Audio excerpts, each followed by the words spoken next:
बाजीगर एक ऐसी फिल्म की कहानी है जिसमें बदला लेना होता है सिर्फ एक से, लेकिन मारता है सारे इनोसेंट्स को। शायद मदन चोपड़ा से कुछ ज़्यादा ही डरता है, इसलिए उससे पहले और मासूम लोगों को मारता रहता है। दो बहनों से प्यार का खेल खेलता है, कुछ ज़्यादा ही खेल खेलता है, कुछ ज़्यादा ही प्लानिंग करता है। एक बहन को तो ना बहुत ही बेरहमी से मार देता है, बहुत ही ऊंचाई से गिरा के मार देता है और उसे ऊंचाई से बहुत डर भी लगता है। लेकिन फिल्म में इस हीरो के साथ या विलेन जो भी कह लो, इसके साथ घूमते फिरते हुए ऊंची ऊंची जगह पर जाते हुए गानों में कई जगह ऐसी ऐसी गई है, वहाँ उसे डर नहीं लगा, बस ऊंचाई पे ही से डर लगा। इस साइको को ऐसे धक्का देते हुए जरा सा तरस भी नहीं आया, कितनी ऊंचाई से फेंकता है इसे। वैसे वो बिल्डिंग इतनी ऊंची लग नहीं रही थी। फिर दूसरी बहन से सगाई कर लेता है। वो तो उससे शादी करने को भागने को तैयार थी, लेकिन इसे शायद पसंद नहीं आ रहा था, उसे तो घर में दाखिल होना था।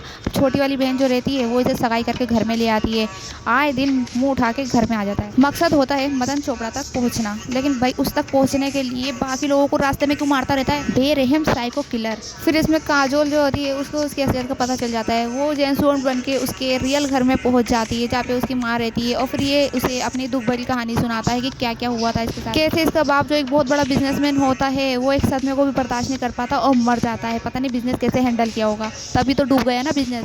एक सदमा तो झेल नहीं पाता ये। और फिर इनके घर में इनके नाना नानी और रिश्तेदार नहीं होते, ये वहाँ नहीं जा सकते थे, जो ये यहाँ पर आ गए मरने के लिए। साइलेंट ट्रीटमेंट दे रहा है अजय अपने गॉड को, साइलेंट ट्रीटमेंट देके साइलेंट साइको बन गया। काजोल इसकी जो दुख भरी दास्तान सुनती है, सुन सुन के आधे घंटे तक रोती रहती है, और उसे ये याद नहीं आता कि बीच में कितने लोगों को मारा इस पागल ने। और वहीं मदन चोपड़ा आ जाता है अपना बदलापुर लेने के लिए, और उसको देख के इसकी माँ की मेमोरी जाग उठती है। मदन चोपड़ा धक्का दे देता है और वो सीधे कांच के एक टेबल पे जाके गिरती है और लहू लुहान हो जाती है। उसका खून देख के इसको गुस्सा आता है और कहता है कि अब यह सैलाब आएगा, और फिर मदन चोपड़ा के ऊपर जो सैलाब आता है। और अभी तक अजय जो लोगों से पीट रहा था, किसी ने हाथ तोड़ा, किसी ने मुंह तोड़ा, वो उन सबके मुंह तोड़ता है, हाथ तोड़ता है, बदला लेता रहता है। और ज़्यादातर इसे घर में कांच का सामान कुछ ज़्यादा ही है। जब भी ये मारता है ना सब लोगों को, तो कांच पे गिरा गिरा के मारता है। और ये देखो ये कैसे चिल्लाते हुए आ रहा है, और इसका भी हाथ तोड़ देता है, और देखो किस तरह मर रही है।